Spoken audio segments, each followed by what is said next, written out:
Пахаванне адзінай Еўропы адмяняецца. Страхі, што выбары ў еўрапарламент дадуць большасць антысістэмным, еўраскептычным сілам, не спраўдзіліся.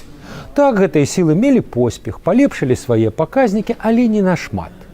Было іх у еўрапарламенце мінулага склікання 83 дэпутаты, у новым будзе 115. З 751. Відавочна, што такая сіла рэй весці там не будзе. Напампоўванне страхаў, маўляў, нацыяналізм, ледзь не фашызм на маршы, ля брамы, она адыграла нават пэўную карысную ролю. Некалькі дзесяцігоддзяў яўка на выбары ў еўрапарламент няўхільна зніжалася, а сёлета трэнд змяніўся.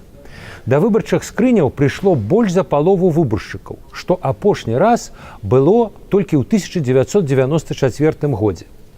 Такая адносна высокая яўка мацуе еўразвяз і дэмакратычную легітымнасць яго інстытутаў, прынамсі еўрапарламенту. Праўда, лічыць, што адзінству Еўропы нічога не пагражае, не выпадае. Бо, як той казаў, трываласць ланцугу вызначаецца трываласцю яго самага слабога звення. Еўраскептычныя сілы атрымалі пераканаўчую перамогу прынамсі ў 3 краінах грандах еўразвязу: у Великабрытаніі, Францыі і Італіі.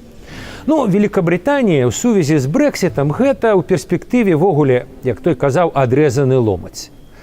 Аднак пераканаўчы поспех партыі Брэкзіту паказальны, і ён, акрамя ўсяго іншага, дэманструе, што вынікі рэферэндуму аб Брэкзіце былі зусім не выпадковасцю. А вось поспех партыі Ле Пен у Францыі, партыі Сальвіні ў Італіі – гэта трывожныя званочкі наконт будучыні гэтых краінаў. Гэта не азначае, што ў хуткім часе гэтыя краіны пойдуць за Великабрытаніяй, выйдуць са складу еўразвязу, але гэта азначае, што крызіс звыклага бачання, разумення Еўропы працягваецца. Пра тое ж гавораць і страты вядучых сілаў еўрапарламенту, народнай партыі, блоку сацыялістаў і дэмакратаў. Так, яны засталіся самымі вялікімі фракцыямі, але ўжо страцілі арытметычную большасць, якую мелі ў парламенце мінулага склікання. Сімптомамі крызісу можна назваць і поспех антымігрантскіх сілаў шэрагу краінаў. Напрыклад, у Польшы партыі «Права і справядлівасць», у Угоршыні проста трыумфальную перамогу атрымала партыя прэм'ера Віктара Орбана. Тут варта адзначыць, што папулісты ва ўсходняй Еўропе, хаця і маюць шмат прэтэнзіяў да еўразвязу, аднак не выступаюць за выхад з яго. Это парадокс. Але для навічкоў еўразвяз большая каштоўнасць, чым для многіх старажылаў Саюзу.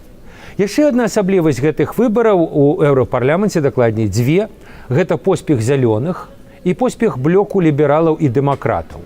Апошнія лібералы і дэмакраты павялічылі прадстаўніцтва на траціну за кошт партыі прэзідэнта Францыі Макрона. А зялёныя пашырылі свае шэрагі на чвэрць за кошт росту папулярнасці. У Нямецчыне, напрыклад, яны апынуліся нават на другім месцы, пасля хрысціянскіх дэмакратаў. Тут варта сказаць, што еўрапарламент гэта ўсё ж не вышэйшы паўнаўладны заканадаўчы орган еўразвязу. Гэта не парламент Злучаных Штатаў Еўропы. Гэта ў большай ступені трыбуна, чым улада. І выбары ў еўрапарламент гэта такое своеасаблівае ўсееўрапейскае пытанне грамадскай думкі. Для Беларусі вынікі сёлетніх выбараў у еўрапарламент цікавыя прынамсі дзвюмя высновамі. Першая – это што чуткі пра смерць еўразвязу, як той казаў, перабольшаныя.